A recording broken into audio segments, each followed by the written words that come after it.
Subscribe. Subscribe. Qala Syekhul Mu'allif rahimahullahu taala wa nafa'ana bihi wa bi ulumihi fid dharaini amin ya Allah ya rabbal alamin. Wa tabi'ina jeung eta tetep dina sebagian kataatan hate teh ari cinta ka para tabi'in. Hartosna tabi'in teh jalmi-jalmi anu mengikuti anu anut ka para sahabatna Nabi Muhammad sallallahu alaihi wasallam. Aili sahabati tegesna anut ka para sahabatna Kanjeng Nabi. Qala parantos ngadauh Abdurrahman saha Abdurrahman Imam Abdurrahman fi Nuzhatil Majalisi dina kitab Nuzhatul Majalis. Isina kieu wa afdalut tabi'ina jeung ari pang utama-utamana pang unggul-unggulna para tabi'in inda ahlil kufati mungguh penduduk inda ahlil madinati mungguh penduduk ahli Madinah. Sa'id ibnul Musayyab eta Imam Sa'id bin Musayyab.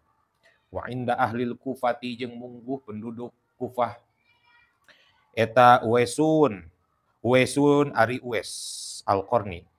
Wa inda ahlil Basroti sareng mungguh ahli Basroh penduduk Basroh teh Al-Hasanu eta Imam Hasan Al-Bisri. Wa Qaisu bin Abi Hazimi sareng Qais bin Abi Hazim. Bismillahirrahmanirrahim. Pada malam ini kita masih membahas terkait ilmu tasawuf. Jadi perlu dibedakan antara pan-pan ilmu yang sekarang kita bahas adalah ilmu tasawuf. Ilmu tasawuf itu berkenaan dengan akhlak dan hati kita. Berbeda dengan ilmu fikih.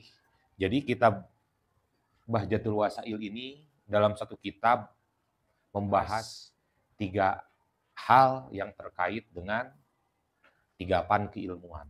Yang pertama ilmu tauhid.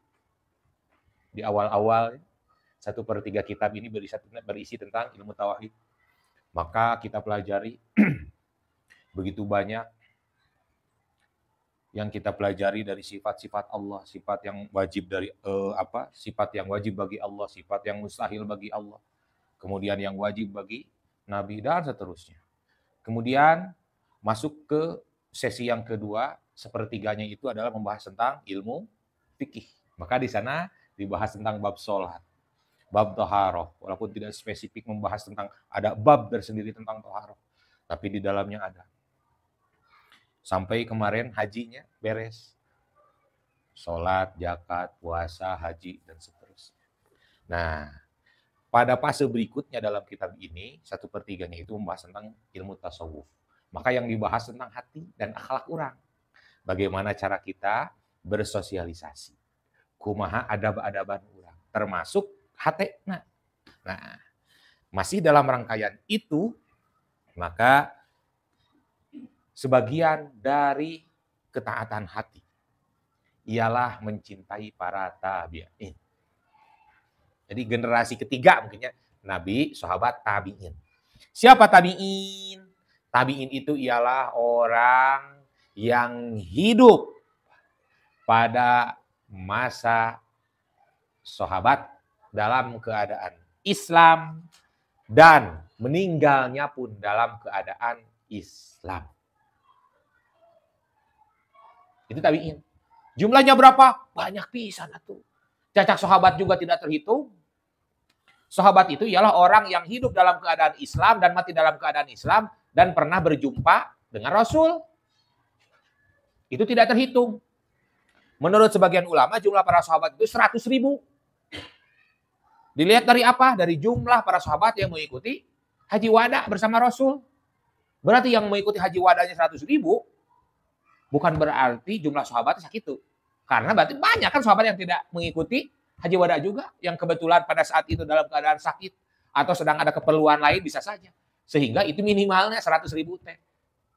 Diperkirakan lebih banyak dari itu. Itu sahabat. Apalagi tabi'in.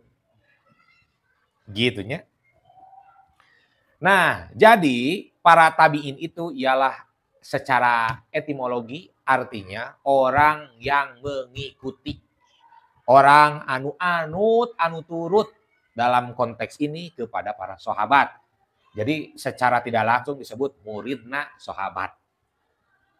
Sahabat berguru kepada Nabi Muhammad, tabi'in berguru kepada sahabat. Gitu. Nah, sahabat terakhir anu meninggal. Sahabat anu terakhir meninggal, jadi sadayana sahabat itu banyak. Nah, yang terakhir meninggal dari kalangan sahabat itu ialah Abu Tufail Al-Laitsi. Yang meninggal pada tahun 100 Hijriyah di kota Makkah. Beliau adalah salah seorang pemimpin dan penyair dari kalangan Bani Syaibah. Beliau hidup bersama Rasulullah Shallallahu Alaihi Wasallam kurang lebih 8 tahun. Dan kemudian menjadi murid Sayyidina Ali. Jadi wajar sahabat berguru kepada sahabat. Yang penting kan sejaman. Karena definisi sahabat itu ialah orang yang pernah bertemu dengan Nabi, melihat Nabi Muhammad dalam keadaan Islam. Nah, Abu Laits ini jadi dari golongan sahabat junior lah. Pada saat itu beliau masih kecil. Gitu.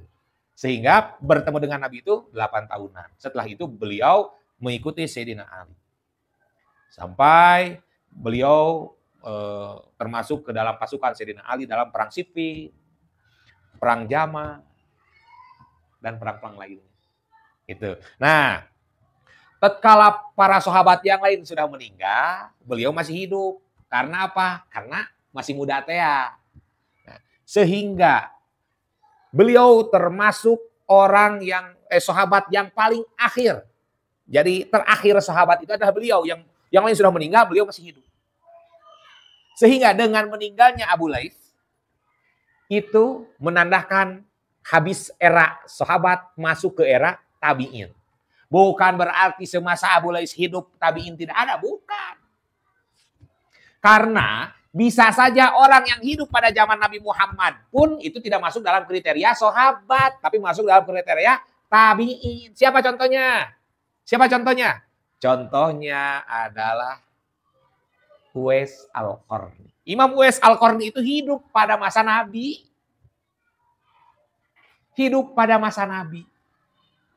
Akan tetapi, kenapa beliau tidak masuk dalam kategori sahabat? Masuknya dalam kategori tabi'in. Karena apa? Karena beliau tidak bertemu langsung dengan Nabi Muhammad. Tidak melihat Nabi Muhammad SAW.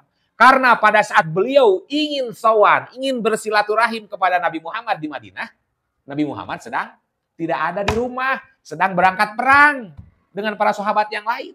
Sehingga kunjungan silaturahim dari Uwais Al-Qarni kepada Nabi Muhammad itu tidak berlangsung. Hanya pernah sareng istri Nabi.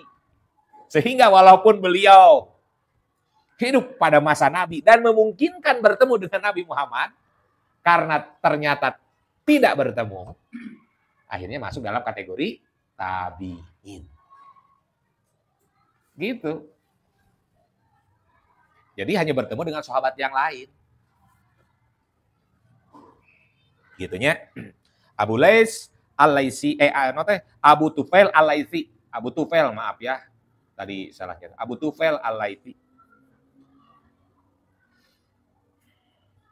Beliau itu lahir pada tahun 3 Hijriah dan meninggal pada 100 Hijriah, pada tahun 100 Hijri. Nah, Imam Ibnu Hajar Al-Asqalani dalam kitab Taqribut Tahdzibnya itu mengatakan bahwa tabi'in itu ada 4 kelas. Walaupun Imam Muslim itu lebih banyak lagi. Imam Muslim mengkategorikan, menggolongkan sahabat itu ke dalam 15 golongan, 15 kategori.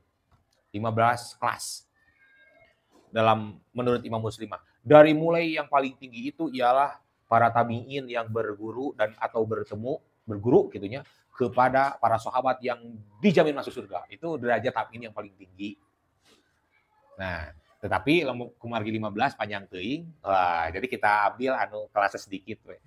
Jadi menurut Imam Ibnu Hajar Al-Asqalani, Imam Ibnu Hajar Al-Asqalani dalam kitab Taqribut Tahdzibnya mengatakan bahwa tabi'in itu terbagi 4. Yang pertama ada kibarut tabi'in. kegeden tabi'in atau tabi'in senior. Yakni tabi'in yang berkisar lahirna di tahun ke-13 Hijriah dan meninggal atau wafat pada tahun 94 Hijriah. Ia masuk tabi'in senior. Malahan di golongan tabi'in senior ini teh banyak juga para tabi'in yang mendapatkan tempat khusus dalam Islam karena menjadi tokoh sentral. Karena kan pada masa transisi hidupnya. Pada masa transisi dari era sahabat ke era tabi'in. Sebagaimana sahabat, as-sabiqunal awwalun, sahabat-sahabat yang pertama meluk Islam dan sahabat-sahabat yang dijamin masuk surga kan mendapatkan privilege, mendapatkan tempat khusus dalam Islam. Begitupun dengan para tabi'in. Akbaru tabi'in, tabi'in senior mendapatkan tempat khusus dalam Islam. Karena hidup pada saat transisi dari sahabat ke tabi'in. Kemudian, menurut Imam Ibnu Hajar yang kedua adalah al-wusta minat tabi'in. Tabi'in pertengahan. Jadi bukan senior gitu ya, pertengahan. Yani tabi'in yang lahir pada tahun 21 Hijri sampai dengan 110 Hijriah. Salah satu contohnya Imam Hasan Al-Basri, kemudian Muhammad bin Sirin dan lain-lain. Kemudian yang ketiga, kelas yang ketiga ialah sigharut tabi'in. Tabi'in junior. Lahir pada tahun 58 Hijriah sampai meninggal pada tahun 118 Hijriah. Nah, tabi'in yang lahir pada tahun tersebut itu disebut tabi'in junior. Aya deui yang keempat tabi'in muda. Nah, tabi'in muda ieu mah sahanapeun junior. Jadi naonnya? Tabi'in kan lamun junior mah itu sudah dekat ke senior. Artinya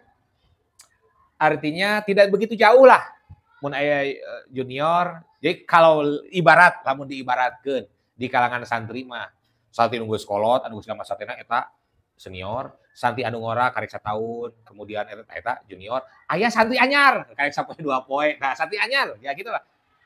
Murid baru lamun tina murid mah baru masuk kelas 1 mah masuknya junior, tapi orang yang baru bisa masuk eta masih kene santri baru, murid baru. Nah, tabi'in oke ya, tabi'in baru, tabi'in junior lah maksudnya.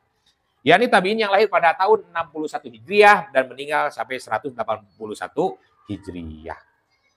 Nah, dalam kitab Nuzhatul Majalis, Imam Abdurrahman mengatakan afdalut tabi'ina inda ahlil Madinah Sa'id bin Musayyab. Menurut Imam Abdurrahman dalam kitab Nuzhatul Majalis mengatakan bahwa pang utama-utamana di para sahabat oke aya sahabat utamanya. Saha? Khulafaur Rasyidin, kemudian golongan as-sabiqunal awwalun, kemudian golongan sahabat yang dijamin masuk surga. Eta golongan sahabat utama.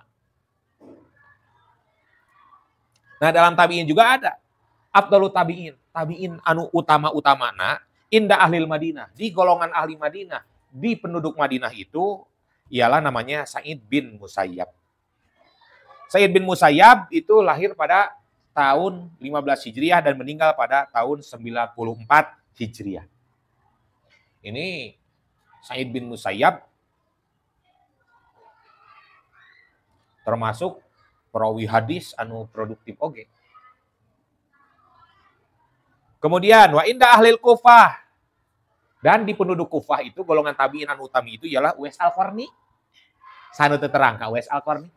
Disebut nage naon? Disebut nage orang yang terkenal di langit, tidak terkenal di dunia tapi terkenal di langit. Di dunia mah seperti orang biasa-biasa tapi di langit populer terkenal teh. Populer di langit karena kesolehannya, karena ketaatannya kepada seorang ibu, kesolehannya kepada seorang ibu. Uwais Al-Qarni. Wa inda ahlil Basrah, dan di penduduk Basrah mah anu tabi'in anu utama teh kita mengenal dengan Imam Hasan Al-Hasanu, Imam Hasan Al-Bisri. Imam Hasan Bisri lahir Hasan Basrinya, kita mengenal dengan Hasan Basri. Lahir pada tahun 21 Hijriah dan meninggal pada tahun 110 Hijriah. Kemudian Imam Qais bin Abi Hazim. Nah, itu para tabi'in anu senior. Intinya apa? Intinya kita sebagai umat Islam haruslah menghargai, mencintai orang-orang yang telah melestarikan ajaran ini, siapapun orangnya. Terlebih lagi upami eta dari golongan orang-orang anu sangat mulia, sahabat tabi'in. Cacak ulama biasa oge, urang mah kedah naon? Kedah hormat. Makanya kakak sabaraha kali mengajarkan perbedaan ikhtilaf di kalangan ulama itu jangan kita sikapi dengan emosional dan tendensius ulah, tapi secara proporsional. Ada perselisihan kudu tawakuf, kan gitu. Tawakuf itu apa? Bukan berarti tanpa prinsip. Misalkan mata urang ngiring ka madhab Imam Syafi'i oge, urang teh punya prinsipnya. Kita mengikuti Imam Syafi'i berarti tidak mengikuti Imam Maliki, Imam Hambali, Imam Hanafi, kan gitu. Itu punya prinsip.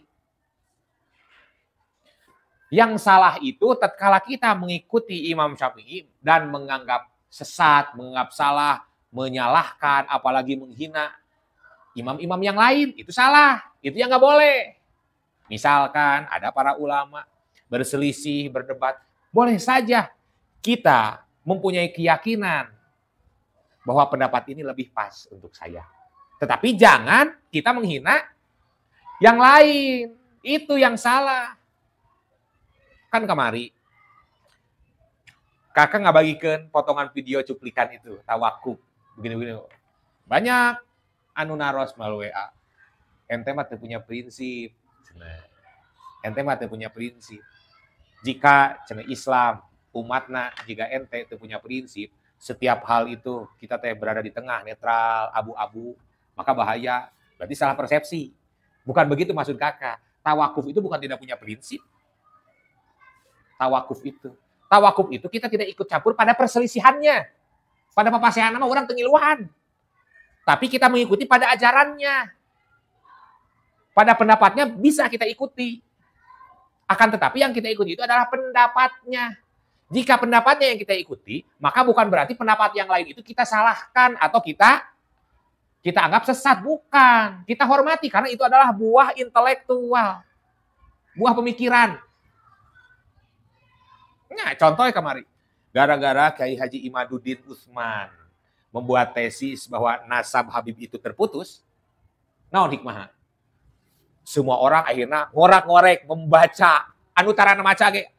Anu punya kitabna asal lama kitabna teh numpuk di lemari teh ngajajar geus kebulan tadi dibuka. Gara-gara aya itu jadi kan membuat penasaran, cing bener teu? Tuh, akhirnya muka dan mencari kitab yang lain. Itu kan yang diambil hikmahna teh. Anu asalnya kita tidak ngeh, tidak care, tidak peduli terhadap urusan seperti itu, akhirnya semua orang menjadi peduli, menjadi peneliti. Minimal orang anu apal naon lagi sok searching gitu. Apa sih kitab nasab teh? Pertama, apa sih ilmu nasab teh? Oh, jadi apal. Oh, geni di dalam hasanah keilmuan Islam ada ilmu yang tidak kita kenal yang disebut ilmu nasab. Asal anu orang apal mah ilmu tauhid, ilmu fikih, ilmu tasawuf, ilmu ma'ani, balago dan seterusnya. Teu apal bahwa nasab itu ilmu. Gara-gara ada orang yang memindahkan sholawat, memindahkan lagu, kita jadi ngeh, oh gini dina Islam oge aya ilmu arud, ilmu lalaguan. Jadi kita teh naon care, oh jadi searching tuh. Banyak sesuatu yang tadinya kita tidak tahu menjadi tahu. Makanya bisa saja kita mengikuti pendapat orang misalkan punya keyakinan bahwa pendapat Kiai Imaduddin itu benar. Silahkan mengikuti Kiai Imaduddin benar. Tetapi jangan menghinakan pendapat yang lain, itu yang salah. Boleh kita meyakini bahwa lu benar teh Habib itu tidak terputus sampai ke Rasul. Jalur nasabnya sampai. Sosok Ubaidillah ini bukan sosok tapi sosok historis, bukan sosok hayalan teh fiktif, bukan cerita, Tapi memang ada orangnya, dan bukan hanya ada orangnya, tapi orangnya pun misalkan bersambung darahnya kepada Nabi misalkan, boleh kita meyakini dan mengikuti pendapat itu. Tapi tidak serta-merta langsung menyalahkan bahwa kakek Wadi Usman tidak boleh. Jadi saling menghargai. Sebagaimana kita mengikuti madhab. Kita mengikuti madhab Syafi'i kan menyalahkan ke Imam Hanafi, Imam Maliki. Wong Imam Syafi'i berguru ke Imam Anu Sanes.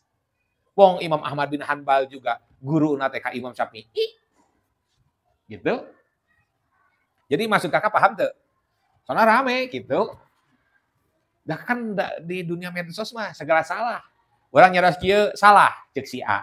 Cek si B bener. Orang nyaros kieu cek si B salah, cek si A bener. Dia mau layanu mutafakun alaih gitu ya. Tidak akan ada yang sepakat 100%. Pasti ada orang yang menyalahkan. Karena setiap orang beda. Kang baru gitu geus dijelaskeun ABC anger we. Kita lucu gitu. Kamu sok resep macan komentar gitu. Contoh, misalkan nonton channelnya Guru Gembul misalnya, contoh Guru Gembul. Kakak salah satu orang yang menggemari Guru Gembul, bukan berarti kakak sepakat seluruhnya kepada pendapatnya, bukan.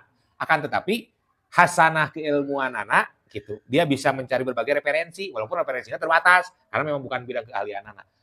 Kakak cuma resep ke orang anu sok ngulik gitu. Salah satu Guru Gembul. Kan di komentarnya lucu-lucu gitu. Pro kontra aneh gitu. Semua dijelaskan. Sudah jelas ada disclaimer misalnya. Sudah ada dalam ilmu mujadalah kan dalam Islam ada ilmu mujadalah. Ada ilmu untuk berdebat. Nah, di pesantren-pesantren, ya di pesantren mana santri lagi ngerti kieu. Di pesantren-pesantren aya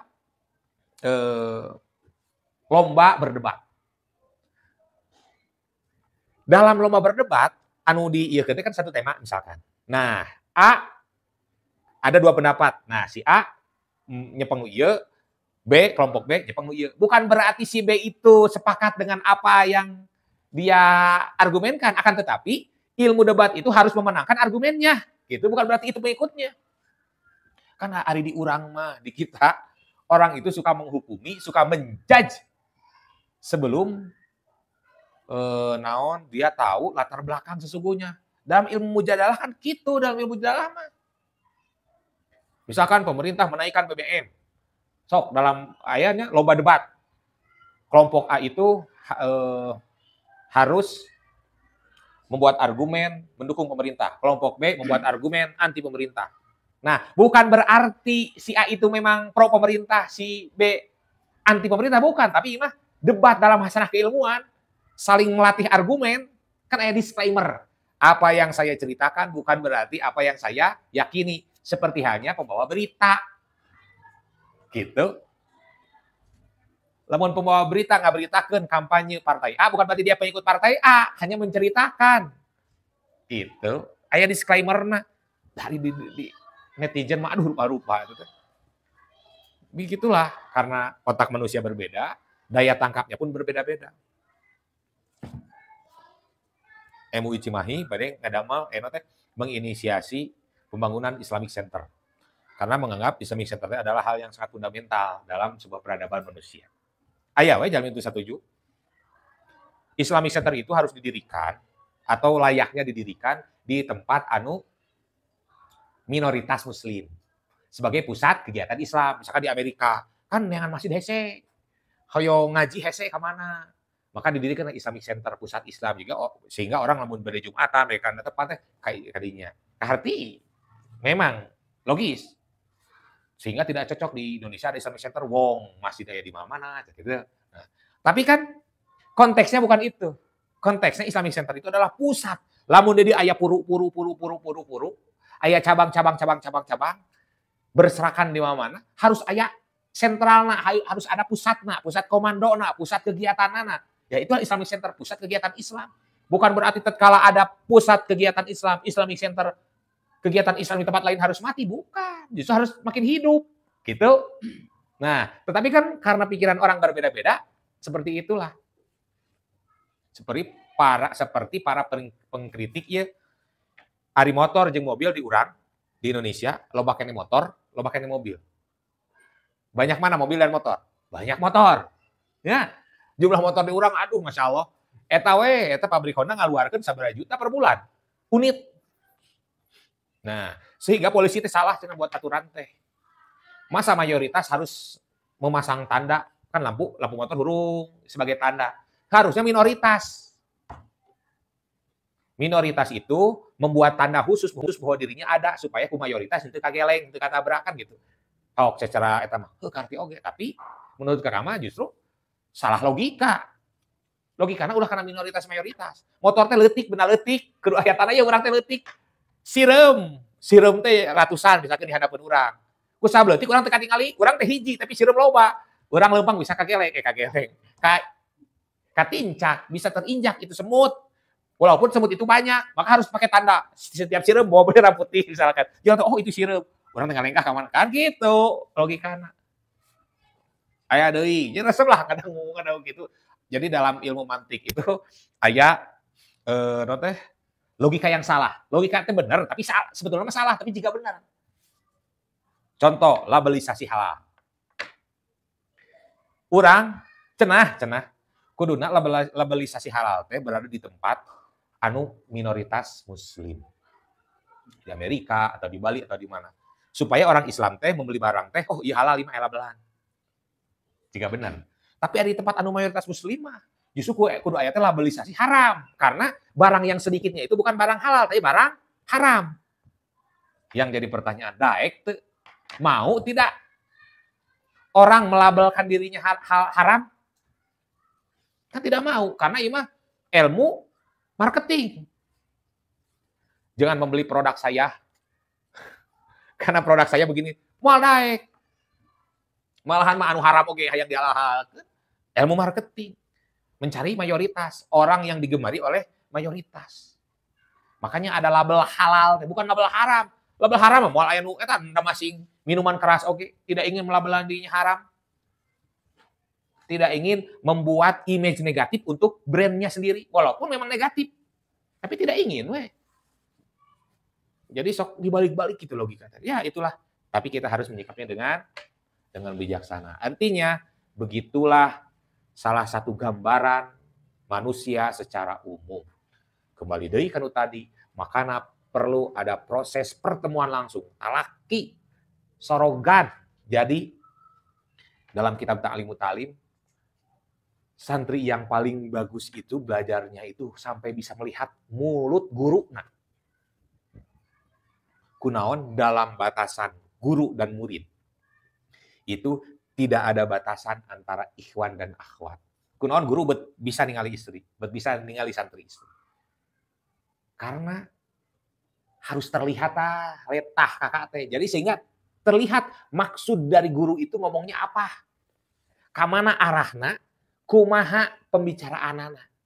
Dan di situ kemanfaatan ilmu. Matak beda manfaatna ilmu murid anu cicing panghareup. Ya jeung anu dijuru kahangan letihan, karena bari bisa nunutan. Gitu. Diajar teh. Beda manfaatna. Hanya mendengarkan dari speaker, memang bertemu langsung dalam sebuah pengajian, tapi dijuru mendengarkan dari speaker. Kalau deui hanya mendengarkan dari YouTube, mendengarkan dari Google. Wah, eta mah geus eta dijieun lamun tina klasifikasi derajat keilmuan meureun anu pangbungsuna karena proses talakina, proses pertemuannya tidak secara langsung. Bukan berarti merendahkan orang yang mengaji offline, bukan. Tapi konteksnya bahwa sebuah keilmuan itu harus terpelihara. Salah satunya dengan cara kita memahami apa yang dimaksudkan oleh guru kita. Dari perkataan A, B, C, itu maksudnya apa. Jangan sampai salah paham. Matak, betul. Orang Indonesia mah sok menyimpulkan sesuatu dari cover. Wah, jangan mah tuga duit, tina wajah lagi wajah. Tuga duit misalnya, tampangnya tidak punya duit. Padahal mah mau keresik sangka anak batur mah bala-bala padahal duit hungkul. Kakak punya ini, si Bunda, punya paman. Orang nate biasa-biasa. Iya teu menonjolkan punya uang. Bawa uang masih ratusan juta karena keresek. Keur mah tina tampang nate menunjukkan anu orang luar biasa. Mawa duit teh ari batur mah kieu we. Atuh makin jelas ya copet teh. Wah, itu cenah kantong diceklan wae. Anu kuduna kantongnya dikahareupeun, jadi katupangkeun dikahareupeun bagi curiga duitan padahal mah eusina teh buku. Naon eta teh gulupuk, ranginang gitu. Tapi saya mau keresek, padahal sih teh duit eta teh. Bawa keresek terus mun ngabubur simpen gigireun kan baturna ge cuek. Karena apa? Karena orang yang membawanya pun tidak membawa semestinya. Tidak memuliakan dalam tanda kutip seolah-olah bawa uang banyak. Keresek ngabubur teh oge teh anu nyanak. Coba kalau tasnya tas baru, tas anu bagus, tas gelis ibu-ibunya. Jangankan disimpen, cacak dipapake oge sok aya anu ngebeset. Basangkaana di jerona, tas lagi halus. Seperti gitu. Mobil lamun urang nyimpen artos ratusan juta dina jero mobil angkot, dina keresek jero mobil angkot. Mau masing angkot teu dikunci ge aman teh keresek aya. Tapi mobil bagus, Mercy, Pajero naon we lah. Sanajan eueuhna naon. Walaupun di dalamnya tidak ada apa-apa misalkan, tetap saja orang sok meupeuskeun kaca, neangan naon. Padahal eueuhna naon, ngan pedah mobilna halus. Akhirnya berprasangka bahwa di dalamnya ada barang berharga. Tapi anu dina angkot mah moal mungkin teu jelema neun angkot dina anu ragragna 1000 2000 anu ongkos ragrag paling oge. Nyangka kitu. Sehingga aman uang disimpen dina keresek ditinggalkeun dina angkot. Angkotna teu dikunci aman insyaallah. Karena orang Indonesia mah sok ningali teh karena kaperna, karena penampilannya. Mudah memutuskan, mudah menjudge sesuatu dari penampilan. Gitunya. Nah, kemarin kita sungi kurang tutup kifrat majlis 2 kali. Subhanakallahumma bihamdika asyhadu an la ilaha illa anta astaghfiruka wa atubu ilaik. Subhanakallahumma bihamdika asyhadu an la ilaha illa anta. Subhanakallahumma bihamdika asyhadu an la ilaha illa anta. Wallahu a'lam bishawab.